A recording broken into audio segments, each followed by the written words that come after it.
Yeah, definitely. Yeah. And if we follow some of that underperformance thread through, then and we start to talk a little bit about this, and it's kind of where we started off. The people have been on training, and therefore they know how to do stuff. We touched on skill. Will, if we talk about competence, then so let's assume everything is in place, and we move on to the competence piece, which I guess your basic question is: can they do it? Are they able to do it?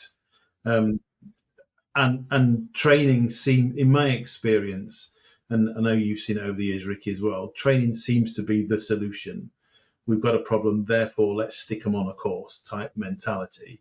Is training the answer? Well, the answer is to some extent. And the other question is, it depends, because if we've already trained them and they're not doing it, to put them back on a training course is not necessarily the best use of time or resource or money, by the way.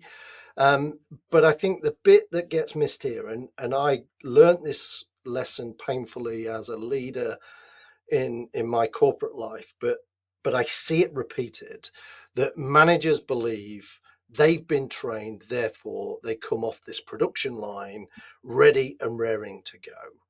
And what that does is absolves them, because they've given the training, and therefore that ticks the box, and you've had the training, so therefore you should. Whereas for me, it's part of an ecosystem that says training is a solution to a problem. Now, that might be a gap. It might be a performance issue. It might be that we've changed something. But there needs to be a reason why I'm going on this training. Yeah. So what are you trying to achieve? So what are the goals here? Does my line manager prepare me before I go on that says, right, you're going on this is why you're going on it, and this is what I want you to come back with, and this is what we're going to do when you get back.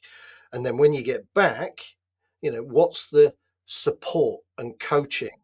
How do I know that I'm now left to kind of muddle through because I didn't quite get that bit, and that bit made no sense to me, but I didn't feel like I could say that and look an idiot on the training. So I thought, well, I'll work it out when I get back. Problem is, before you know it, time has elapsed. And I think the Ebbinghaus Effect is well known, that within a week you've lost, if not all of it, certainly at least 80% of what you've learned. So therefore, have we set the post-training activity up so that they can apply what they've learned?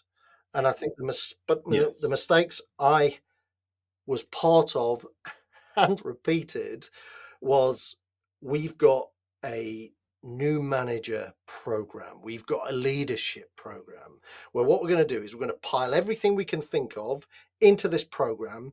We're going to make it really experiential, really interesting, really exciting.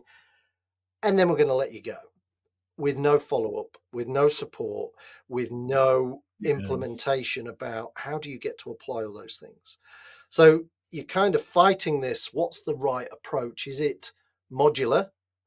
Learn a bit, apply it, embed it, learn a bit more, apply it, embed it. I don't know what the right answer is, because of course organizations are doing it to be efficient, to be effective, to use their training budgets at the best way they can. But the reality is, I imagine a large chunk, and I'd hate to put a percentage on it because I haven't done that research, but you go, I just wonder what the real cost of training is, because we don't set it up right. We don't get leadership bought into, this is the way it works if you want to get the biggest bang for your buck on your training investment. Yeah. I think the thing that's always amazed and frustrated me in the various roles I've done over the years is when managers send people on training courses, which is normally how it feels for people, but don't even sit down with them beforehand and have that conversation you've mentioned about, okay, you're going to learn some stuff. Let's talk about what you're going to learn. Let's talk about why. Let's talk about how it links with your development specifically. And by the way, when you get back, we'll have a conversation that goes, so what did you learn and what are you going to put in place? So even that really basic take-in, and it might only be 15 minutes before you go and 15 minutes when you get back. But managers still aren't taking, in my experience, still aren't taking the time out to have a really basic. Here's what you're going to do. What do you want to get out of it? Now you're back. What are you going to put in place? Type conversation, let alone anything else. So, it's like say, there's no great surprise that within the space of a week, most of it's been forgotten. But you go, to what extent are leaders setting their teams up to fail? So they kind of go, we've leaned this to within an inch of our lives.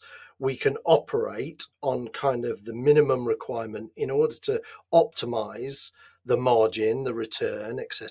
But the problem then is, now you've taken out layers of management, and the leaders that are left, or the manager doer type roles, are both doers and managing, and don't have the time to do this. So what gives?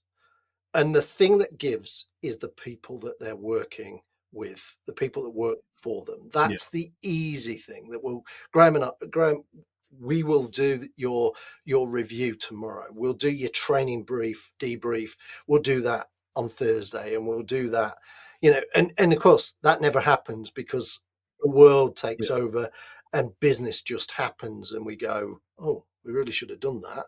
In the meantime, all the knowledge has fallen off a cliff. They've applied probably 5, maybe 10% if you're lucky of it. So they are retaining some, but not enough. And leaders, it comes back to that underperformance piece.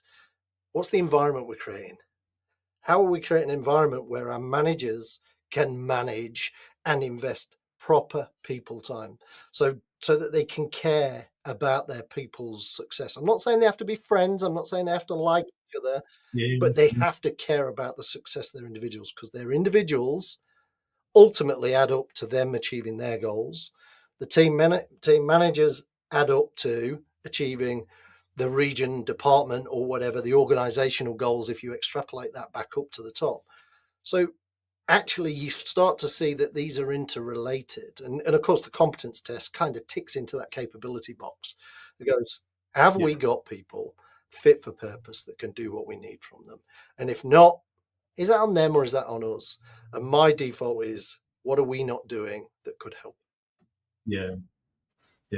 And I guess the flip side of all of the stuff we've talked about so far is kind of going, then the team member then has a role to call some of that stuff out. And we talked about in the expectations chat earlier.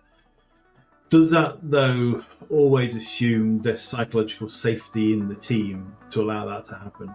Is there like a test around that as well that goes, we need that in place, otherwise all this great stuff is still not going to get called out by individuals?